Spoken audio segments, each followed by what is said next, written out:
사무엘하 18장 28절부터 33절을 교독하겠습니다. 아히마아스가 외쳐 왕께 아뢰되 평강하옵소서 하고 왕 앞에서 얼굴을 땅에 대고 절하며 이르되 왕의 하나님 여호와를 찬양하리로소이다. 그의 손을 들어 내 주 왕을 대적하는 자들을 넘겨주셨나이다 하니 왕이 이르되 젊은 압살롬은 사람이냐 아니라. 아히마아스가 대답하되 요압이 왕의 종 나를 보낼 때에 크게 소동하는 것을 보았사오나 무슨 일인지 알지 못하였나이다 하니. 왕이 이르되 물러나 거기 서 있으라 하매 물러가서 서 있더라. 부스 사람이 이르러 말하되 내 주 왕께 아뢰 소식이 있나이다. 여호와께서 오늘 왕을 대적하는 모든 원수를 갚으셨나이다 하니. 왕이 구스 사람에게 묻되 젊은 압살롬은 잘 있느냐?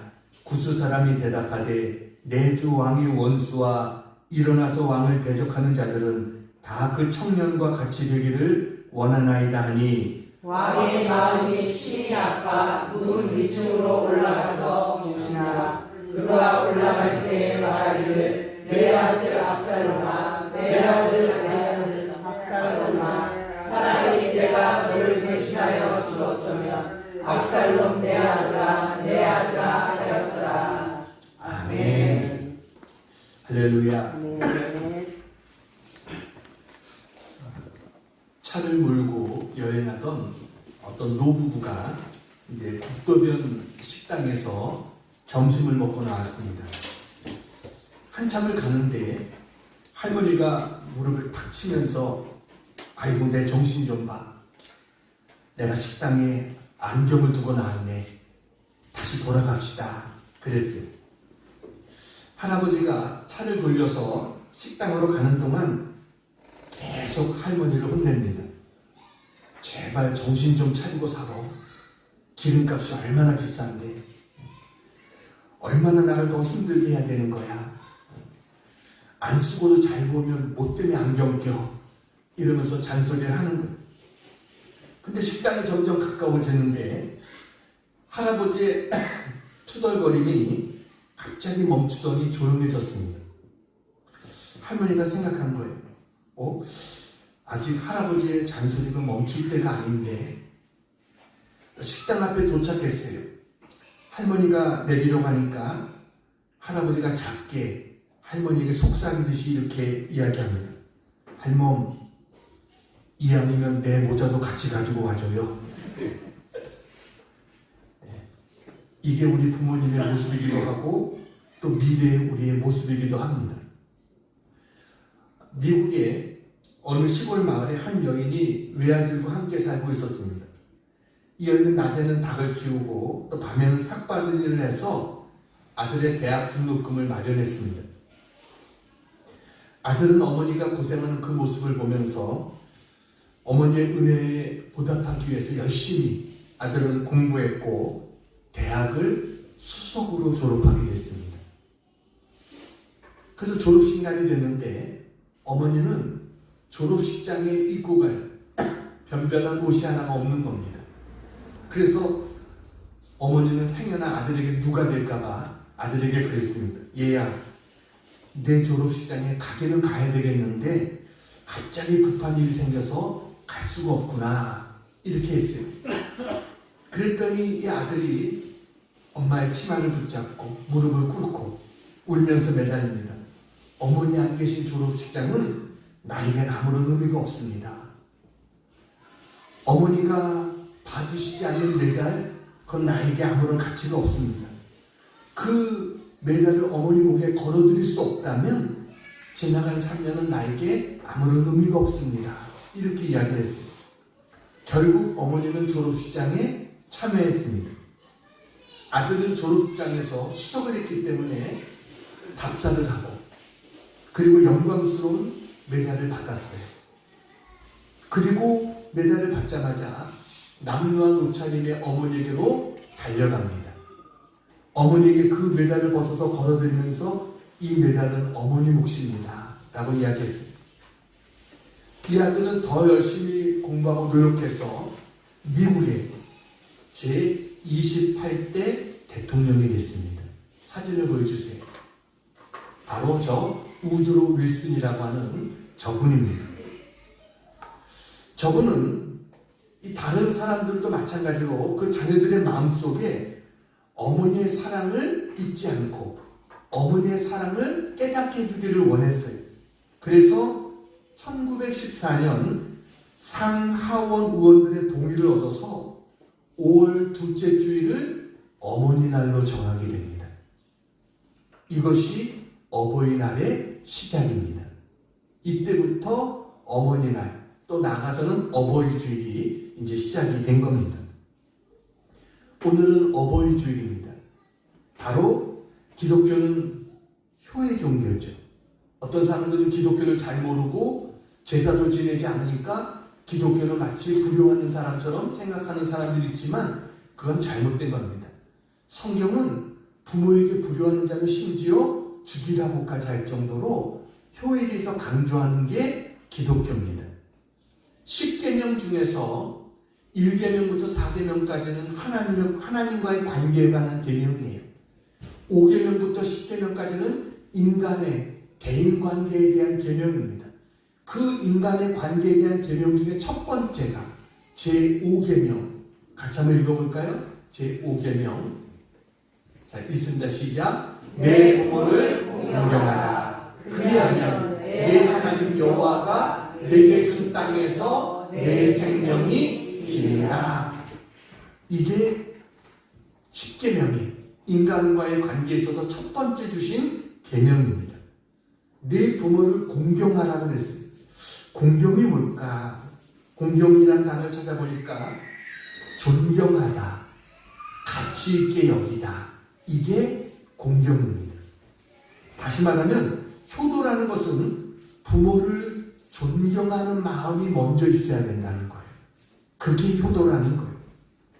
오늘은 이 부모님의 사랑이 어떠한 사랑인지 부모님의 사랑을 먼저 깨닫는 이 시간이 되기를 축복합니다. 네. 자, 첫 번째 같이 한번 읽습니다. 시작.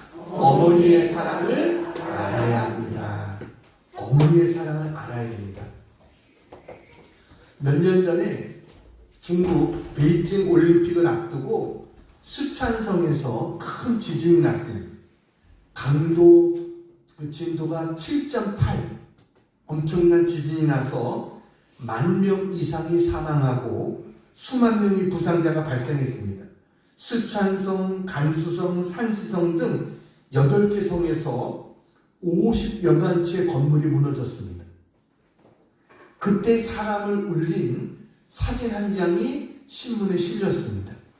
다음 사진을 보여주세요. 바로 저 사진입니다. 지진 속에서도 딸을 품고 죽은 어머니의 사진입니다. 근데 구조자가 이게 사람을 구조하는 과정에서 이것을 발견한 거예요. 그런데 가만히 보니까 이 아이가 살아있는 거예요. 엄마 품속에서 이 아이가 죽지 않고 살아있었어요. 잠들어 있었어요. 저 어머니의 휴대폰에 이런 글이 적혀 있었습니다. 사랑하는 내 아가, 이제 엄마는 다시는 너를 볼 수 없을지 모르겠다. 하지만 이것만은 알아다오. 내가 너를 얼마나 사랑했는지. 구조하던 사람들이 깜짝 놀랐습니다. 어머니를 누르고 있던 흙의 무게를 재보니까 730kg 정도 됩니다. 근데 저 어머니의 몸무게가 44kg입니다. 44kg의 연약한 몸으로 700kg가 넘는 흙을 이것을 감당하고 아이를 보호한 거예요. 그래가지고 자기의 죽음으로 아이를 살렸습니다. 이것이 바로 어머니의 사랑입니다.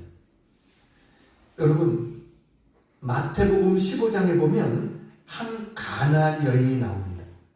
이 여인의 딸이 귀신이 들렸어요. 고쳐주기를 바라고 주님께로 나왔습니다.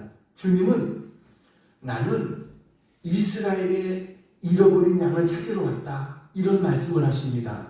그리고 나서는 자녀의 떡을 취하여 개들에게 던짐이 마땅치 않다, 이런 말씀을 합니다. 이방인인 이 여인을 당시의 풍습대로 개로 취급을 한 겁니다. 그러자 이 여인이 뭐라고 말합니까? 주여 올소이다. 개들도 제 주인의 상에서 떨어지는 부스러기를 먹나이다. 이런 이야기를 합니다. 그러니까 내가 개가 더 좋습니다. 그러나 이 개도 주인의 상에서 떨어지는 부스러기 먹지 않습니까? 그와 같은 은혜를 달라고 간구하는 거예요. 예수님께서 이 여인의 믿음을 보시고 여자여 내 믿음이 크도다. 내 소원대로 되리라. 그랬더니 그 즉시 이 땅이 나았다라고 했어요. 자녀의 일이라면 어떤 모욕도 참을 수 있는 것. 이게 어머니입니다. 절대로 양보 못하고 뒤로 물러서지 않습니다. 자존심이 아니라 다른 모든 것도 버릴 수 있습니다. 우린 이런 어머니의 사랑을 우리는 알아야 된다라는 거예요. 얼마 전에 몇 년 전에 국민일보에 실렸던 그런 글입니다. 한 커뮤니티에 자기를 이기적인 자식이다라고 고백한 사람의 글이 실렸어요. 자기는 어머니의 마음을 헤아리지 못하고 나만 생각하고 살아왔다. 이런 고백이었습니다. 거기에 나온 사연을 보니까 이런 사연입니다. 자기가 얼마 전에 고향에 내려갔다가 그 어머니와 함께 마트에 갔다는 거예요. 그래서 카트를 밀면서 이렇게 장을 보는데 갑자기 어머니 모습이 보이지 않더라는 겁니다. 그래서 한참을 찾아보니까 어머니가 어떤 널판지 같은 거 하나 들고서 그 한참을 바라보고 그러더라는 거예요. 뭐 냄새도 맡아보고 뭐 한참 살펴보더라는 거예요.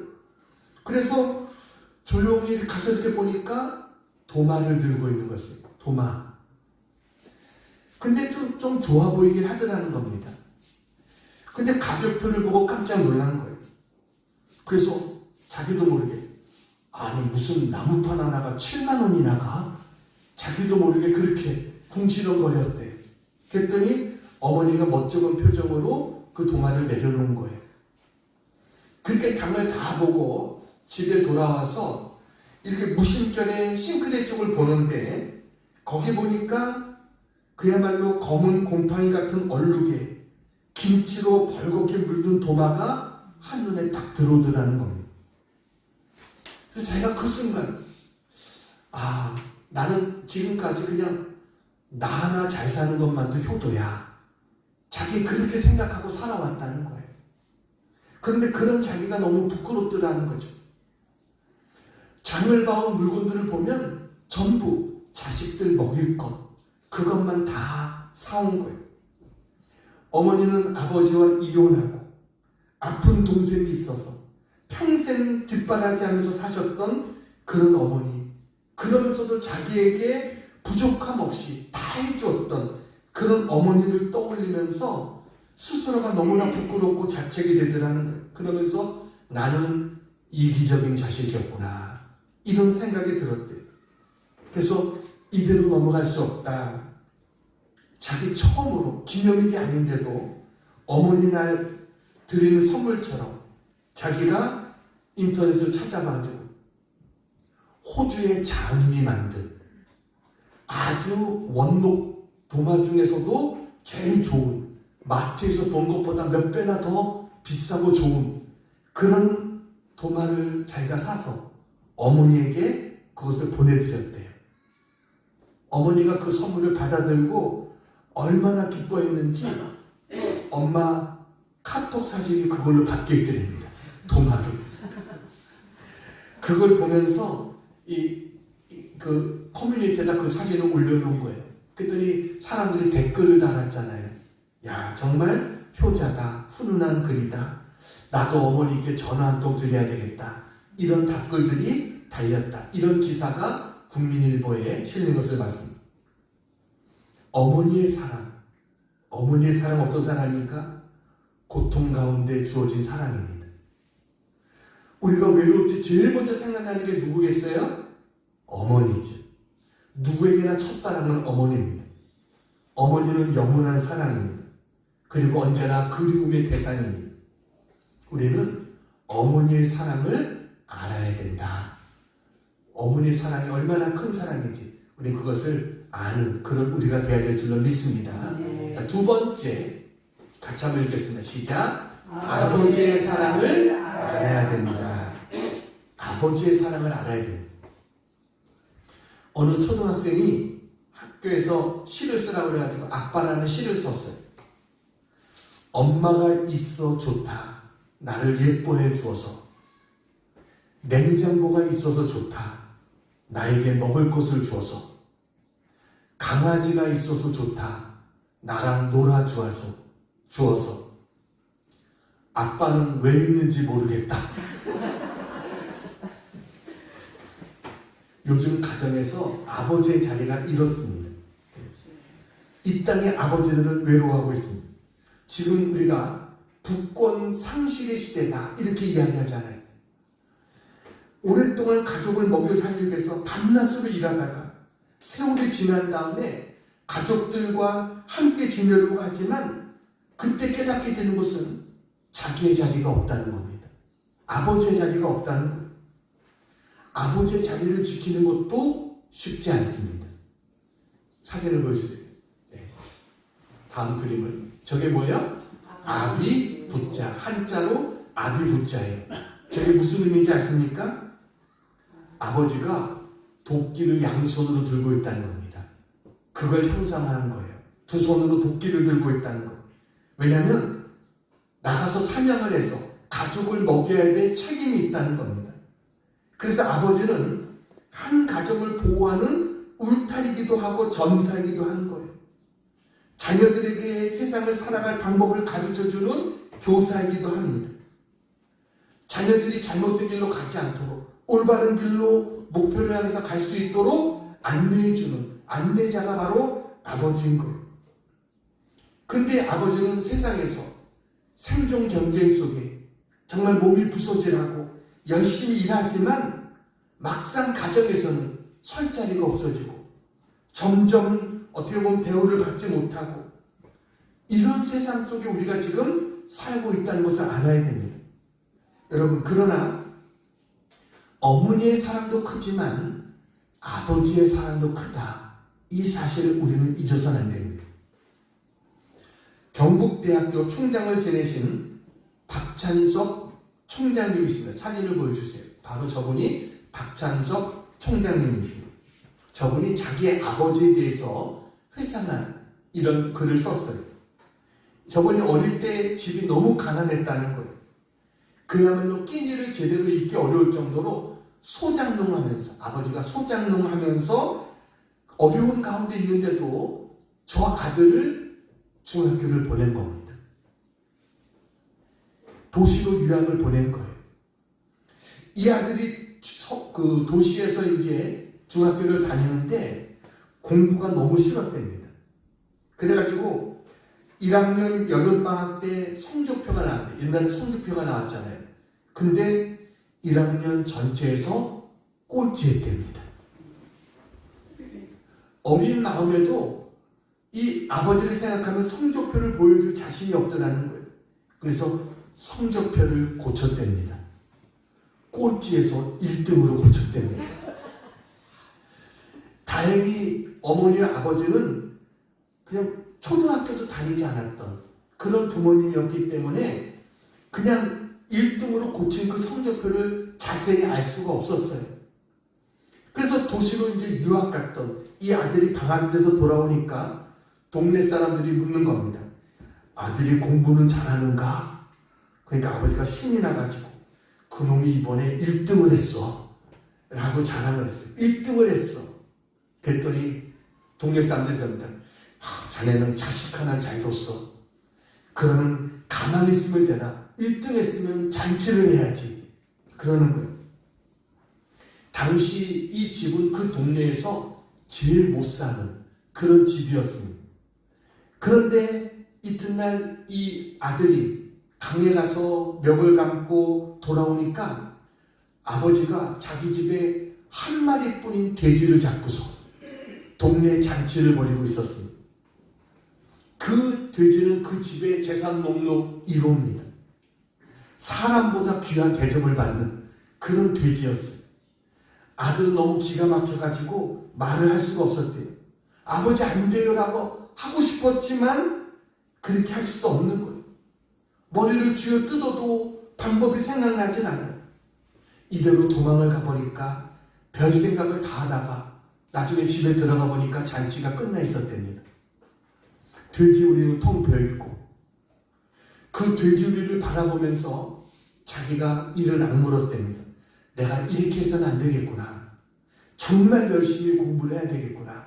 이런 생각을 하게 된대요. 그때부터 이 아들은 달라졌어요. 열심히 공부해가지고 좋은 대학교에 들어가게 됐습니다. 그리고 대학 교수까지 됐습니다. 이제 결혼을 해가지고 아들을 낳았어요. 자기 아들이 중학생이 됐어요. 예전에 자기 중학생인 것처럼 이제 아들이 중학생이 됐어요. 아버지 앞에 갔는데 아버지 앞에 옛날 일을 사과하고 싶었다는 거예요. 그래가지고 아버지 앞에 무릎을 꿇고 아버지 앞에 아버지 저 드릴 말씀이 있어요. 그랬더니 아버지가 뭐냐 그러더래요. 사실은요 저 중학교 1학년 때 공부를 잘하지 못했습니다. 이렇게 막 이야기를 하려고 하는데 아버지가 헛기침을 하더니 알고 있다. 그만둬라. 지금 민우가 듣는다. 그 아들 이름이 민우였어요. 손자가 듣는다는 거. 그러면서 눈으로 손자를 가리키더라는 거예요. 그러니까 손자 앞에서 그런 얘기 하지 말라. 아들의 자존심까지 세워주더라는 거예요. 나중에 저분이 이렇게 이야기했습니다. 자식이 위조한 성적표를 알고도 전 재산인 돼지를 잡아 잔치를 벌이신 그 부모님의 마음을 박사고 교수고 대학 총장인 나는 아직도 따라갈 수가 없습니다. 이렇게 이야기를 했어요. 내가 아무리 박사고 교수고 대학 총장이라도 아버지의 그 마음 그걸 나는 따라갈 수가 없다. 이런 고백이죠. 그러니까 자녀의 말이라면 거짓말인 줄 알면서도 믿어주는 것. 이게 어머니의 사랑인 거예요. 자식들 앞에서는 기꺼이 속아주고 바보가 되는 거예요. 그래서 딸 바보, 아들 바보. 우리가 그렇게 이야기하지 않습니까? 성경에도 이런 사람이 나옵니다. 그게 바로 다윗입니다. 여러분, 다윗에게는 여러 아들들이 있었어요. 그런데 그 가운데 대표적인 아들이 솔로몬과 압살롬입니다. 이 두 아들은 여러모로 비교가 됩니다. 솔로몬은 그런대로 효자입니다. 다윗이 후계자로 생각할 정도로 모범적인 그런 아들입니다. 그런데 압살롬은 다릅니다. 성격이 벌써 포악하고 권력에 대한 욕심이 남달랐습니다. 다윗에게는 근심덩어리였습니다. 결국 아버지에게 반기를 들고 반역을 했습니다.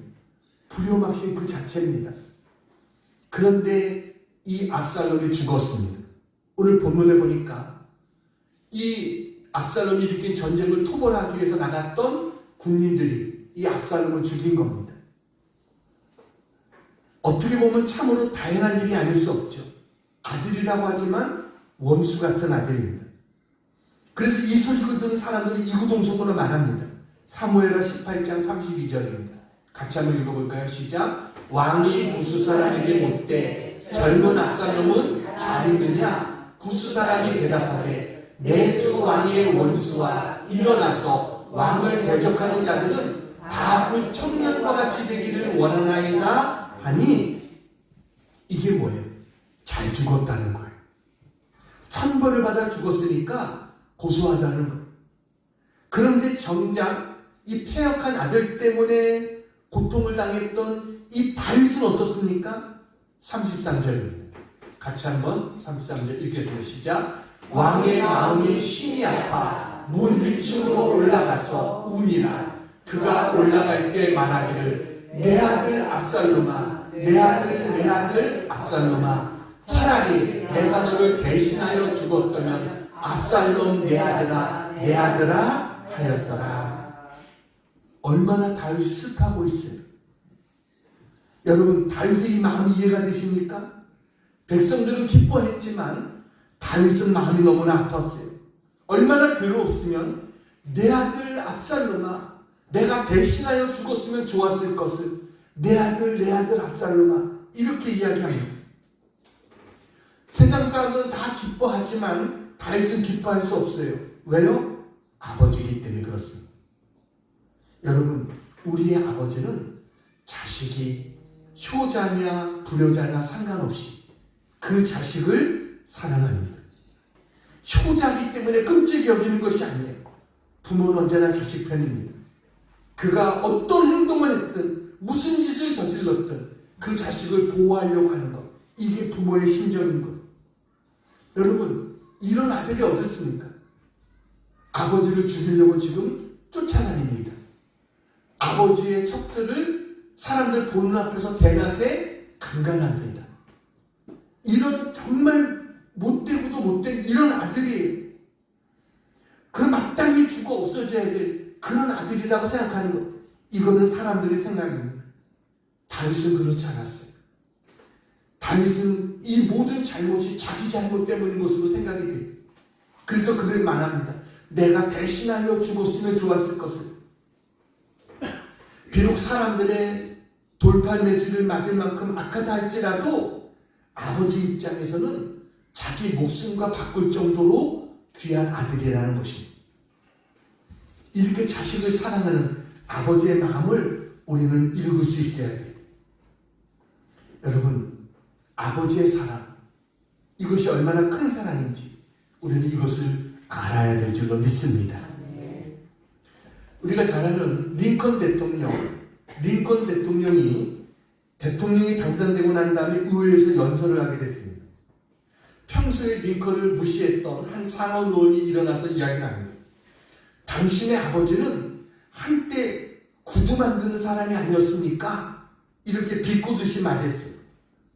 그때 링컨이 이렇게 대답했습니다. 이 순간 나의 소중한 아버지를 다시 생각나게 해주셔서 감사합니다. 오늘 내가 있게 된 것은 그분의 훌륭한 가르침과 돌보심이 있었기 때문입니다. 근데 한 가지 잘못된 게 있습니다. 우리 아버지는 구두를 만드는 사람이 아니었고 구두 수선공이었습니다. 라고 이야기를 했습니다. 이 말에 사람들의 마음이 움직였어요. 아니, 아버지가 구두 수선공이면 그게 어떻다는 거예요? 그게 자식에게 무슨 부끄러움이? 그 아버지를 부끄러워하는 게 부끄러운 것이지. 여러분, 부모가 못 배우고 초라하고 좋은 직업을 갖고 있지 못한다고 해서 부끄러워하는 것, 그게 잘못된 것이죠. 오히려 그러한 초라한 부모가 나를 이렇게 키워줬다고 하는 것, 그게 얼마나 감사한 거예요. 우린 그럴수록 더 감사하고 더 고마워해야 될 줄로 믿습니다. 부모를 사랑하고 자랑하는 그 자식을 세상은 멸시하지 않습니다. 여러분, 우리는 아버지의 사랑을 알아야 돼요. 근데 여러분, 저는 이제 아버지와 어머니가 없습니다. 다 돌아가셨습니다. 우리 중에는 벌써 부모님들이 다 돌아가신 분들도 많이 있어요. 그럼 우리는 어떻게 해야 되느냐? 여러분, 우리에게는 육신의 부모님은 돌아가셨어도 우리에게는 하나님 아버지가 계시다라는 겁니다. 하나님 아버지의 사랑을 알아야 됩니다. 오늘 세 번째 같이 한번 읽어볼까요? 시작. 하나님 아버지의 사랑을 알아야 됩니다. 육신의 부모님은 돌아가셨어도 성경은 이렇게 말합니다. 예수님의 어머니가 동생들과 함께 예수님을 찾아왔던 적이 있습니다. 제자들이 선생님의 어머니와 동생들이 찾아왔습니다. 그때 예수님이 이상한 얘기를 합니다. 누가 내 어머니고 누가 내 동생들이냐? 라고 이야기하는 거예요. 그러면서 하나님의 뜻대로, 아버지의 뜻대로 행하는 그 자가 바로 나의 어머니고 바로 나의 아버지다 라고 이야기를 하십니다. 그러니까 육신의 부모도 중요하지만 믿음 안에서, 우리의 믿음 안에서 함께하는 사람들이 나의 부모님이고 나의 형제고, 이것을 우리는 알아야 된다라는 거예요. 그러니까 우리 문권사님이 저의 어머니고, 우리 양집사님이 저의 아버지고, 우리 한수집사님, 최재권사님 저의 어머니가 아버지가 될 수 있는 거예요. 우리 모두가 주님 안에서 형제 자매다. 우리 이 사실을 잊어서는 안 된다라는 겁니다. 오늘 이스라엘 백성들은 탈무드에 이런 얘기를 합니다. 하나님은 하나님의 사랑을 알게 해주시기 위해서 육신의 부모를 보내주셨다. 이런 이야기를 합니다. 육신의 부모를 통해서 우리가 뭘 할 수 있어요? 하나님의 사랑을 할 수 있다는 거예요. 그걸 위해서 하나님은 부모님을 우리에게 보내주셨다는 거예요. 다윗을 통해서 우리가 깨닫게 되는 게 뭡니까? 바로 하나님 아버지의 사랑이 그렇다는 것입니다. 하나님 아버지의 사랑을 잘 보여준 것이 어디에? 누가복음 15장에 탕자의 비유가 바로 그것을 우리에게 가르쳐주는 겁니다. 한 아버지가 있습니다. 이 아버지에게 아들이 둘이 있는데 하루는 작은 아들이 다짜고짜 유산을 내놓으라고 하는 거예요. 그 이유는 나가서 내 마음대로 한번 살아보겠다는 겁니다. 아버지는 이 아들의 요구대로 유산을 물려줍니다. 유산은 아버지가 주신 돈을 갖고 세상에 나가서 큰 도시로 가서 자기 마음대로 살았어요. 그 결과 어떻게 됩니까? 모든 재산을 다 탕진하고 거지가 됐습니다. 이제는 배가 고파서 돼지가 먹는 것을 같이 먹어야 되는 그런 비참한 삶이 됐어요. 그날 이 아들이 깨닫습니다. 내 아버지의 집에는 먹을 것이 얼마나 많은데, 하인들도 풍족한데, 이 아버지의 집을 생각하는 거예요. 내가 아버지에게로 돌아가야 되겠다. 그래서 이 아들이 아버지께로 돌아갑니다. 근데 아버지는 어떻습니까? 이 아이를 한 번도 잊은 적이 없습니다. 아버지의 재산을 가지고 나가서 다 탕진해버린 아들입니다. 아버지에게 커다란 손해와 아픔을 준 아들입니다. 그런데도 이 아버지는 뭐예요? 아직도 상거가 먼데 아들이 돌아오기만을 기다립니다. 그러다 아들이 보이니까 달려가가지고 끌어안고 입을 맞추고. 여러분, 이 아버지는 좋아가지고 춤을 춥니다. 막 온 마을 사람들을 다 초대해서 잔치를 베풉니다. 아들이 돌아와서 좋아서 죽겠다는 거예요. 손을 잡고 잔치를 베풀면서 내 아들은 죽었다가 다시 살아나는 아들이라고 기뻐하며 어쩔 줄을 모릅니다. 여러분, 그 아들 때문에 마음 아프고 또 힘들었던 그 모든 것들, 이 아버지에게는 이미 다 기억도 없습니다. 그냥 좋은 거예요. 여러분, 이게 뭐예요? 바로 하나님 아버지의 사랑을 말해주는 거 아니겠어요? 하나님이 우리를 그렇게 사랑하신다는 거예요. 여러분, 우리 보면 하나님은 좋아서 어쩔 줄을 모릅니다. 그냥 가장 좋은 거라도 우리를 보면 주고 싶은 거예요. 얼마나 주고 싶으냐? 심지어는 독생자까지 우리를 대신해서 주실 정도로 사랑하신 것. 이게 아버지의 사랑입니다. 아버지가 아니면 어떻게 그렇게 할 수 있겠어요? 여러분, 예수님은 이 아버지가 어떤 분이신지 우리에게 이렇게 이야기합니다. 누가복음 11장 11절부터 우리 같이 한번 읽어보겠습니다. 13절까지 시작. 너희 중에 아버지 된 자로서 누가 아들이 생선을 달라 하는데 생선 대신에 뱀을 주며 알을 달라 하는데 전갈을 주겠느냐?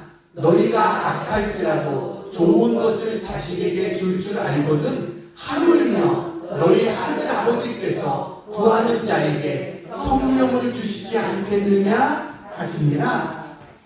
하나님은요, 하나님의 자식된 우리들에게 좋은 것을 주시고 싶어 한다는 거예요. 여러분, 이 아버지에게는 아까운 것이 없어요. 아들을 위해서 어떤 것을 줘도 아깝지 않아요. 독생자까지 보내주셨는데 이제는 우리를 위해서 뭐예요? 성령을 주시지 않겠느냐? 우리에게 보혜사를 보내주셔서 우리를 돕는 그 일을 해주시겠다는 거예요. 성경을 보면 너무 정말 우리가 감격스러운 구절이 있지 않습니까? 스바냐 3장 17절 우리 같이 한번 읽어볼까요? 스바냐 3장 10절 시작. 너희 하나님 여호와가 너희 가운데 계시니 그는 구원을 베푸실 전능자이시라. 그가 너로 말미암아 기쁨을 이기지 못하시며 너를 잠잠히 사랑하시며 너로 말미암아 즐거이 부르며 기뻐하시리라 하니라. 여러분, 하나님으로서 모든 자존심을 다 버리고 체면도 다 버리고 우리만 보면 기뻐하신다는 겁니다. 즐거워하시고 기쁨을 이기지 못하신다. 이게 하나님 아버지의 사랑이에요. 하나님 우리를 그렇게 사랑하신다는 거예요. 이제 영상을 하나 보려고 합니다. 그 영상에 대한 이야기를 먼저 잠깐 드리겠습니다. 중증 장애를 앓고 있었던 닉이라고 하는 사람이 있습니다. 그의 아버지는 딕이라는 분입니다. 이 닉이 출생할 때 탯줄을 목에 감고서 나왔어요. 그래가지고 뇌 산소 공급이 중단되면서 뇌성마비와 경련성 전신마비를 갖게 됐습니다. 혼자서는 움직일 수도 말할 수도 없어요. 병원에서는 식물인간처럼 살 수밖에 없는 아들을 그냥 기관에 맡기라고 이야기합니다. 근데 이 아버지는 이 아들을 집에서 키우기로 결정합니다. 닉이 12살 되었을 때 특수 컴퓨터 장치를 마련해 줍니다. 그래가지고 손 대신 움직일 수 있는 부분이 없으니까 머리를 움직여가지고 모니터 위에 이제 컴퓨터 이 눈이 움직이고 이런 것을 통해서 컴퓨터 자판을 움직이게 할 수 있는 걸 찍는 이걸 해가지고 의사소통을 할 수 있도록 그렇게 하는 거예요. 처음에는 단어 하나 쓰는데 오랜 시간이 걸렸죠. 그렇게 도와줬어요. 그러다가 15살이 됐는데 이 아이는 자기는 움직이지 못하지만 스포츠에 관심이 많은 거예요. 그래가지고 아버지와 함께 팀을 이뤄서 7km 자선 달리기 대회에 나가고 싶다. 이런 얘기를 했어요. 아버지는 그 순간 망설였습니다. 그때까지 제대로 달리기를 해본 적이 없었어요. 근데 아들에게 할 수 없다는 말을 할 수 없죠. 그래가지고 이 아들을 휠체어에 태워가지고 그리고 밀면서 달리기를 했습니다. 그래서 이 달리기에 뒤에서 2번째로 꼬링했어요. 그날 이 닉이 아버지에게 말합니다. 아버지, 달리면서 내 몸에 장애가 없어진 것 같아요. 그런 이야기를 하는 것이었어요. 그때부터 이 아버지의 달리기는 계속됐어요. 그래가지고 1982년에 마라톤 완주에 성공을 하게 됩니다. 그리고 이 부자는 계속해서 철인 3종 경기에도 도전을 하게 됩니다. 그러니까 이 아버지가 아이를 고무보트에 싣고서 바다를 헤엄치는 거예요. 몇 킬로 되는 바다를 헤엄치고 아이를 자전거 앞에 앉는 자리를 마련해서 거기에 앉히고 100km가 넘는 거리를 자전거를 달리고요. 그 다음에 그 아이가 다시 이 휠체어에 앉혀가지고 달리기를, 마라톤 달리기를 하는 거예요. 우리 영상을 보여드리겠습니다.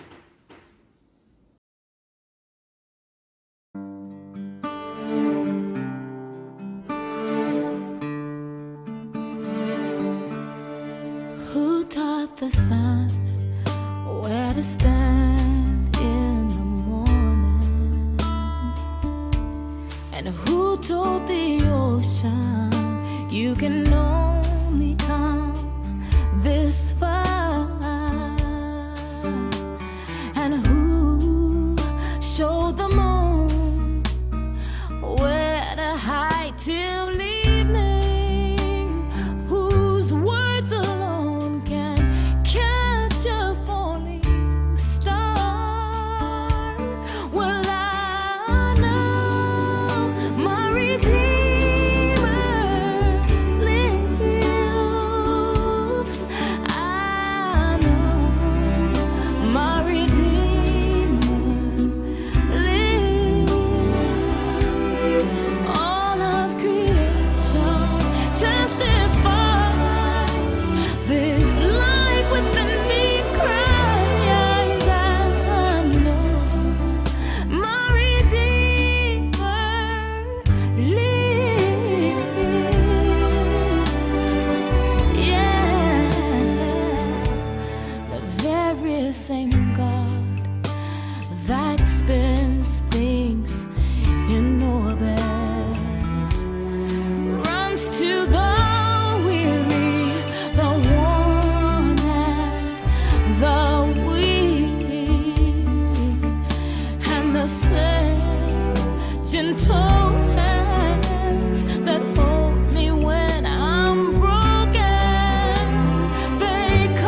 네.